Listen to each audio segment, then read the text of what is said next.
Fala tutil kafirin wajahidhum bihi jihadan kabira. Kemudian ayat yang lain Allah Subhanahu wa taala mengingatkan Rasulullah SAW untuk tidak mentaati orang-orang kafir dan untuk berjihad kepada orang-orang kafir, mengingatkan mereka dengan Al-Quran. Fala tutil kafirina wajahidhum bihi jihadan kabira. Maka janganlah engkau mengikuti, mentaati orang-orang kafir, dan jihadilah mereka bihi dengan Al-Quran, dengan sebenar-benaran jihad, dengan jihad yang besar, dengan mengerahkan semua kemampuan untuk berjihad melawan orang-orang kafir melalui Al-Quran. Jamaah rahimani wa rahimakumullah, tentu saja kembali kita ingatkan bahwasanya jihad dengan Al-Quran bukan hanya sekedar membacanya dengan memperlihatkan, memperdengarkan bacaan-bacaan yang indah, namun dengan menyampaikan arti makna yang terkandung di dalam ayat-ayat Allah Subhanahu wa taala. Baik, kita kembali akan membacakan beberapa tafsir ringkas dari surat yang terdapat di dalam Al-Quran, dan alhamdulillah kita sudah selesai membaca tafsir dan juga faidah ringkas dari surat Al-Fatihah.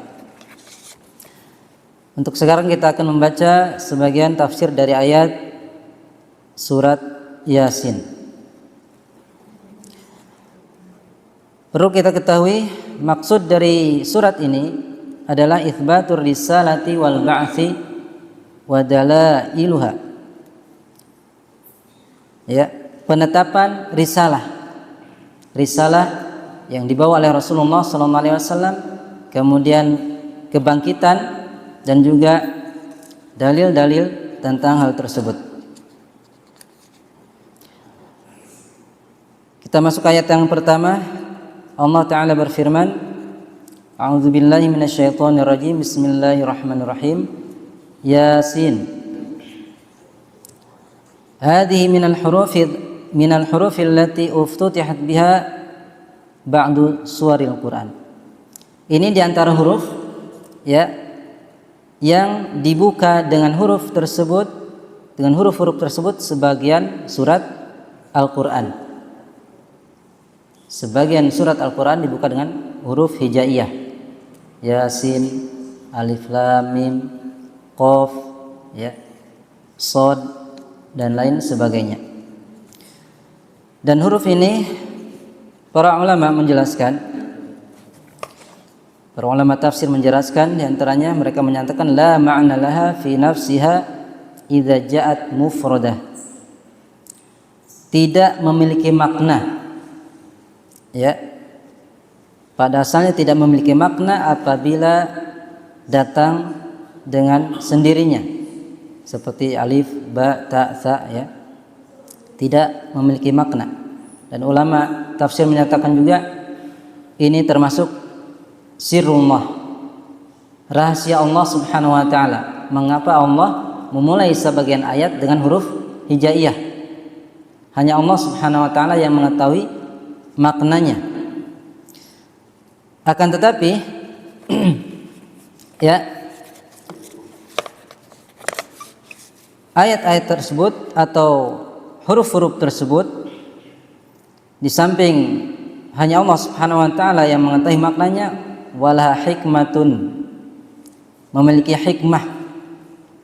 Allah tidaklah semata-mata menurunkan ayat Al-Quran, baik yang kita bisa pahami secara zahirnya ataupun tidak kita pahami maknanya, seperti ayat ini Yasin, tetapi memiliki hikmah, ya, haitsu la yujadu fil Quran ma la hikmatalah.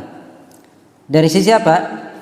Tidak didapati Al-Quran ayat yang tidak memiliki makna. Artinya ayat yang tidak memiliki hikmah.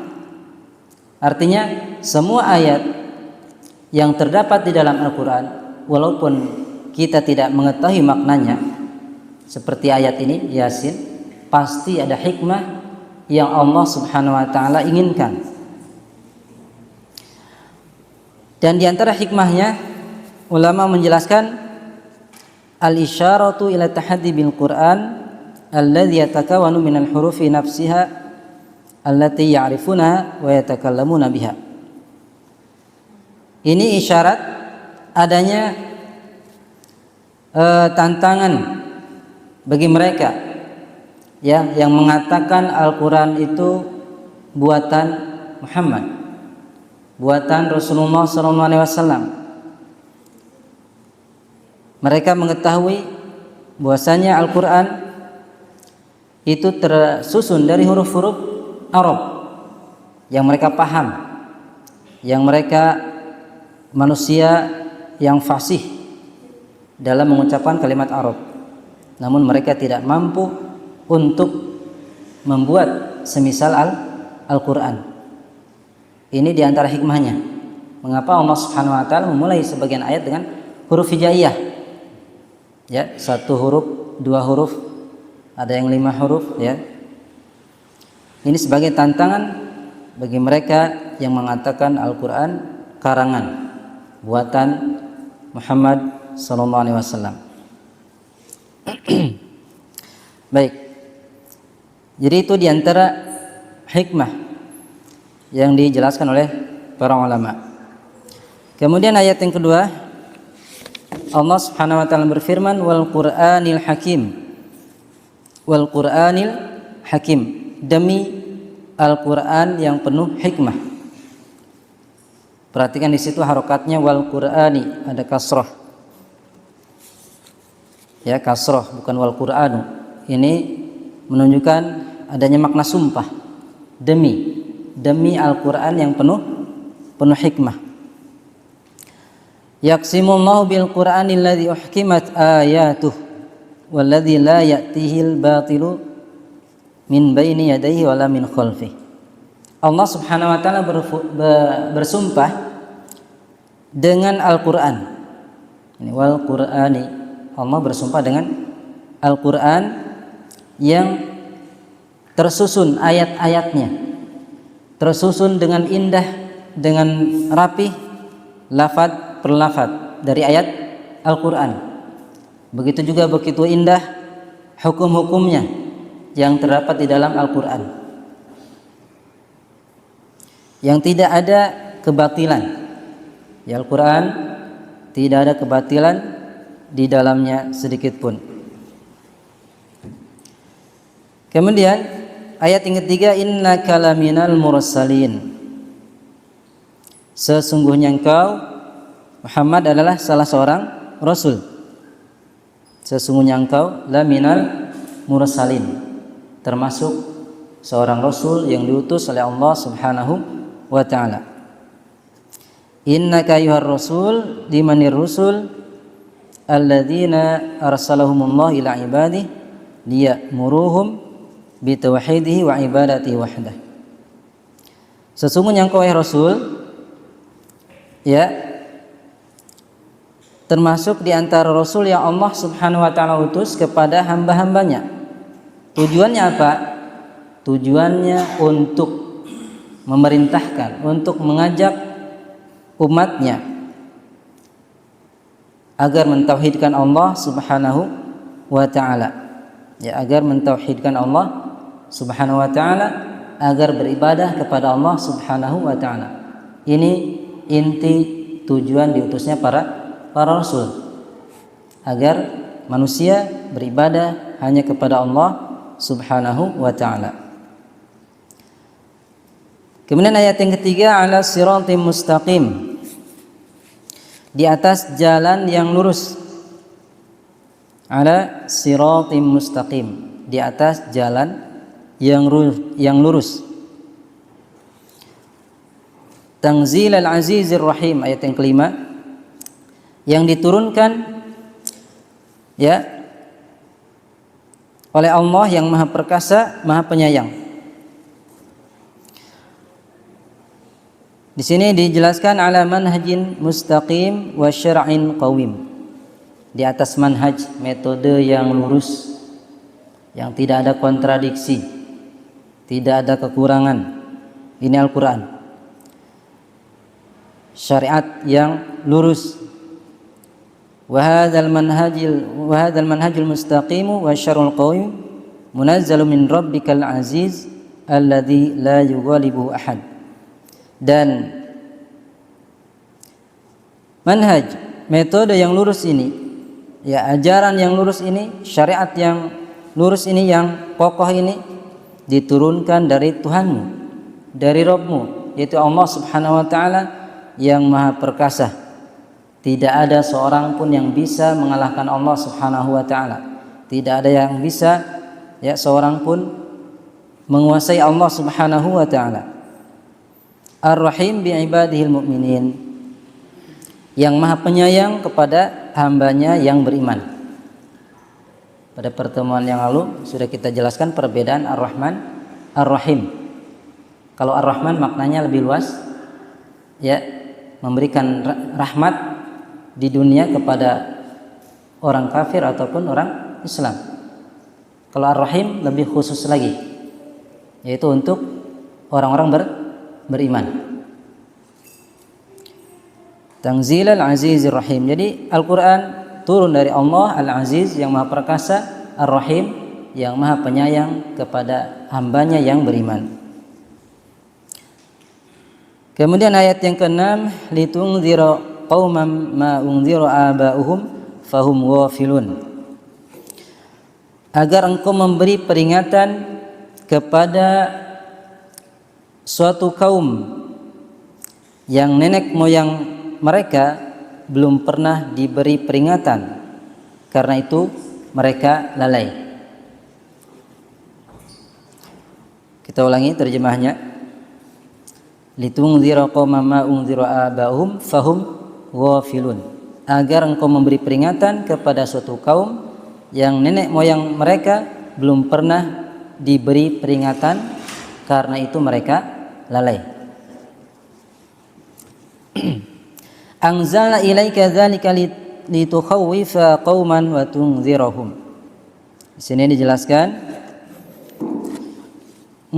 kami menurunkan kepadamu Al-Quran agar engkau memberi peringatan kepada suatu kaum, menakut-nakuti kepada suatu kaum, mengingatkan mereka, wahumul arabul ladzina lam ya'tihim rasulun wa yunziruhum.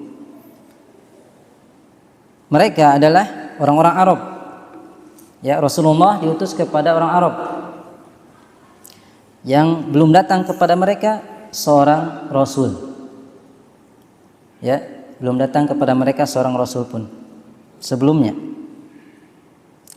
Fahum lahuna 'anil iman wa tauhid. Mereka orang-orang Arab ketika itu, ketika sebelum diutus Rasulullah, mereka lalai, ya, dari keimanan, lalai dari tauhid.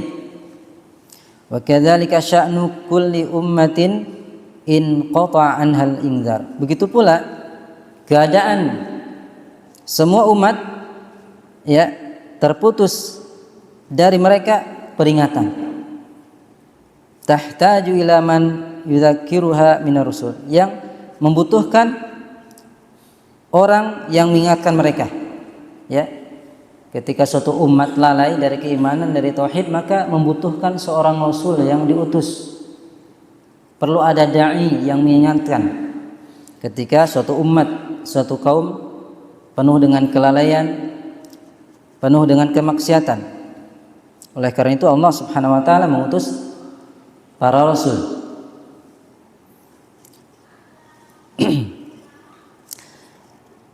Kemudian ayat yang ke-7,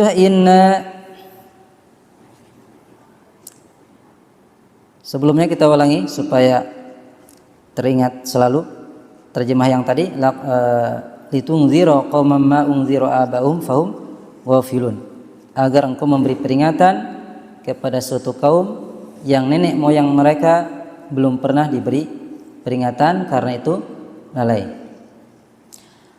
Kemudian ada ayat yang ketujuh, laqad haqqal qawlu ala aktsarihim fahum la yu'minun. Sesungguhnya pasti berlaku perkataan hukuman, ya. Sungguh pasti berlaku al-qaul di sini artinya hukuman terhadap kebanyakan mereka karena mereka tidak beriman. Kita ulangi, sungguh pasti berlaku hukuman terhadap kebanyakan mereka karena mereka tidak beriman. Wa laqad wajaba al-'adzabu minallah li aktsari haula. Sungguh pasti akan menimpa azab, siksaan dari Allah Subhanahu wa taala kepada kebanyakan mereka. Ba'da an balaghum al-haq, setelah datang kepada mereka kebenaran minallah dari Allah, ala lisani rasulihi falam yu'minu bihi. Ya, setelah datang kepada mereka kebenaran dari Allah yang disampaikan oleh para rasul, lalu mereka tidak beriman. Wa baqau ala kufrihim, mereka terus berada di atas kekufuran mereka. Fahum la yu'minuna billah wala bi rasulih, mereka tidak beriman kepada Allah, tidak beriman kepada rasulnya. Wala ya'maluna bima ja'ahum minal haq, mereka tidak mengamalkan ya apa yang sampai kepada mereka dari kebenaran. Mereka tidak mengamalkan kebenaran yang sudah disampaikan oleh para rasul. Oleh karena itu Allah Subhanahu wa taala menyatakan laqad haqqal qawlu ala aktsarihim fahum la yu'minun. Pasti berlaku azab hukuman terhadap kebanyakan mereka karena mereka tidak beriman. Jamaah rahimani wa rahimakumullah.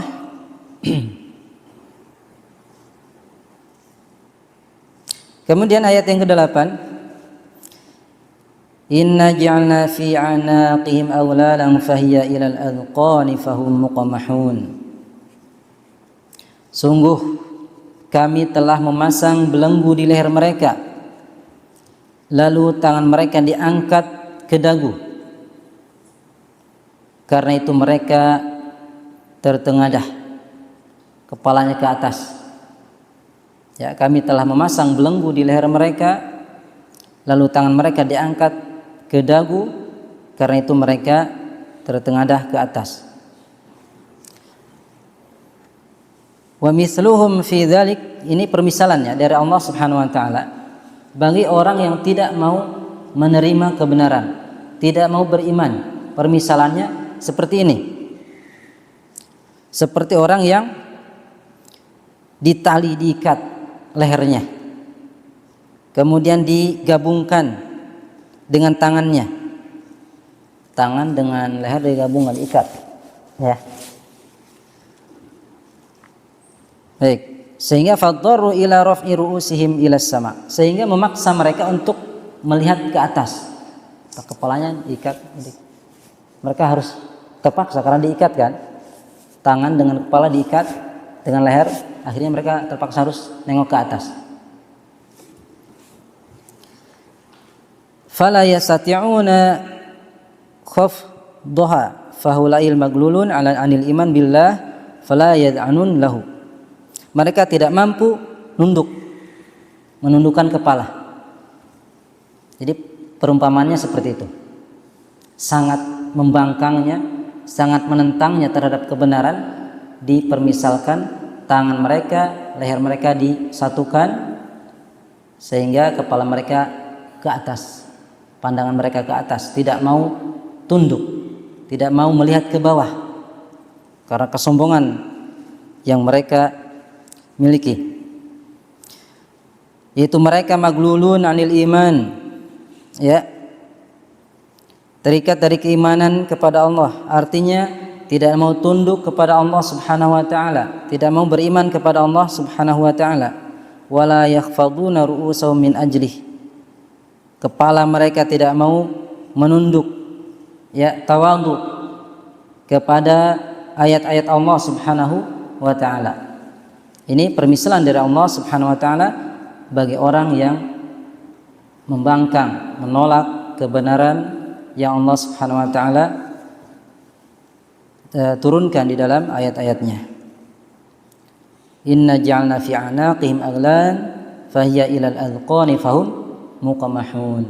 Sungguh kami telah pasang belenggu di leher mereka, lalu tangan mereka diangkat ke dagu, karena itu mereka tertengadah. Jemaah rahimani wa rahimakumullah. Insyaallah kelanjutan dari tafsir ringkas ayat surat Yasin kita akan lanjutkan pada pertemuan berikutnya. Semoga Allah Subhanahu wa taala memberikan taufik dan hidayah kepada kita untuk terus senantiasa mempelajari ayat-ayatnya, kemudian mengamalkan apa yang Allah Subhanahu wa taala siratkan di dalam ayat-ayat Al-Qur'an. Barakallahu fikum. Subhanakallahumma rabbana wa bihamdika asyhadu an la ilaha illa anta astaghfiruka wa atubu ilaik. Walhamdulillahi rabbil alamin. Wassalamu alaikum warahmatullahi wabarakatuh.